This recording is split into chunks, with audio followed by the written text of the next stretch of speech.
Hi agents, this is Jody Staples with Keller Williams-Seminole, and we're coming to you today with a video about compliance. This is going to be a very basic video touching on what folders you need, how you submit to compliance, and what goes in the folders. This is very basic, but hopefully it'll help get you on the road to getting your compliance approved.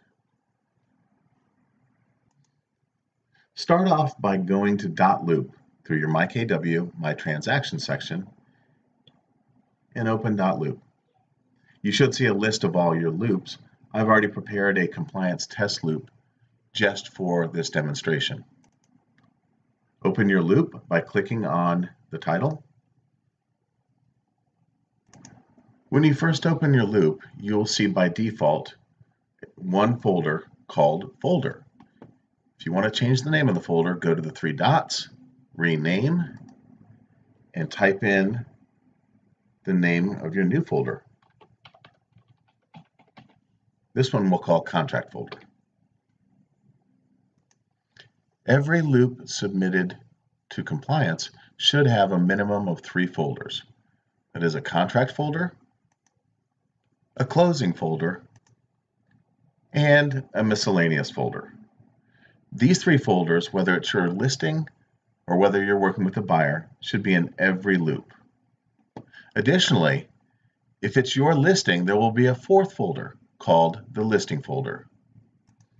So to recap, every loop submitted should have 3 folders: a closing folder, a contract folder, and a miscellaneous folder. If it's your listing, you should have a 4th folder called a listing folder. Now let's talk about what goes in the folders. First, the miscellaneous folder. Miscellaneous folders should never be submitted to compliance. Miscellaneous folder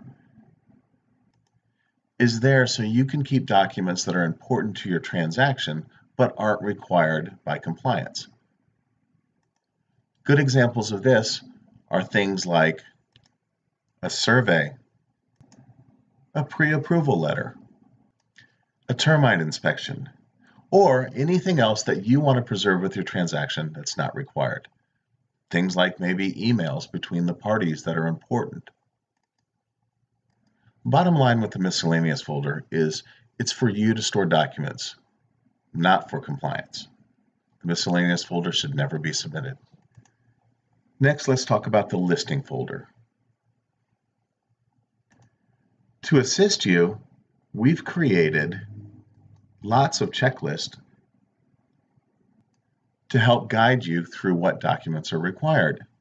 If it's your listing, you can click on Templates and either go to the checklist section, which has a lot of different checklists for all different types of occasions, or since you're working with a seller, go down here and choose from one of 3 different packages that we've created that contain the majority of the documents you'll need for a seller transaction. We have a seller package, a seller condo package, and a seller short sale package. The checklists are also in each one of these packages.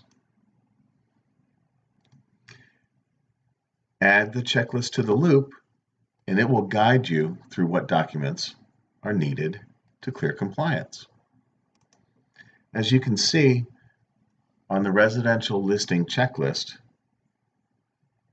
there are required documents, and then there are risk reduction adopted policies, and required documents if applicable. First, the required documents: a listing agreement, the property disclosure signed by the seller, seller's information disclosure, property appraiser's office printout, homeowners association disclosure if it's in a homeowners association, MLS synopsis showing active, and the matrix residential data. Additional documents you may want to include with your transaction, depending on what's happening with it, is a transaction broker form, seller estimated expenses, our third-party vendor disclosures, status change form, an as-is addendum if you're using the CRISP contract, CDD if it's in a community development district, lead-based paint if the house is built before 1978, etc. Only you know your transaction and know what documents will be required. However, the checklists are here to help walk you through the majority of what we will need to see in order to approve your loop. Now let's go back to the loop and open up the contract folder. As with the listing folder, there are checklists for a variety of different contracts. You can get them in the same place, going to Templates, and either the checklist folder or in one of the buyer packages. Buyer package, buyer condo package, buyer short sale package. Click on the residential contract checklist and add it to your loop. Just like with the listing checklist, we have required documents, we have risk reduction suggested documents, and we have additional documents that may be relevant depending on your transaction. Required documents for a contract folder: signed copy of the contract, signed copy of the escrow receipt. A wire transfer receipt is not sufficient. We need a signed copy of the escrow deposit from the escrow agent. Seller property disclosure signed by all the parties, property appraiser's office printout, MLS synopsis showing pending, your green sheet, HOA if the home is in a homeowners association, and buyer's or seller's information disclosure depending on the transaction. Again, risk reduction adopted documents and additional documents that may be pertinent to your transaction depending on where the home is. For example, 55 plus community, lead-based paint. Very similar to what we talked about in the listing contract. Also, you'll see down here at the bottom, there's a little cheat sheet for the documents that you will need for your closing folder. Let's go to that. Your closing folder should have 4 documents. A MLS synopsis showing sold, a signed settlement statement, copies of all the checks, and finally, a signed buyer's final walkthrough. We require a signed buyer's final walkthrough whether you represent the seller or the buyer. So 4 documents for the closing folder: MLS synopsis showing sold, signed settlement statement, copies of checks, and a signed buyer's walkthrough. And when you're ready to submit a loop to compliance, let's say we wanted to submit the closing folder to compliance for review. Click the box next to the folder name,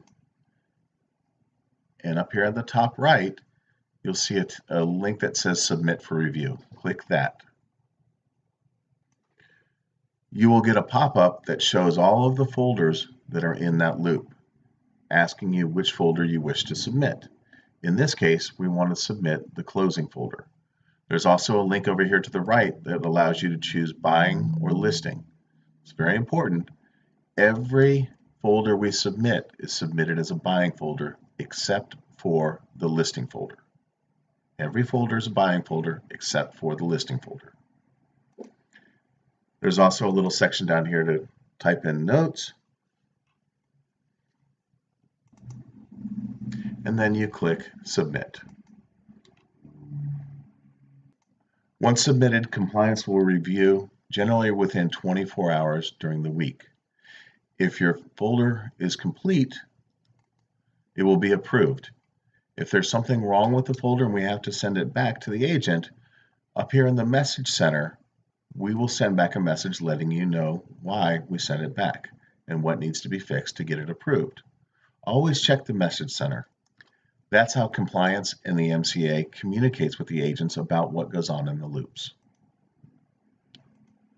Thank you for listening, and I hope this video was informative and helps get you on the way to getting your loops approved.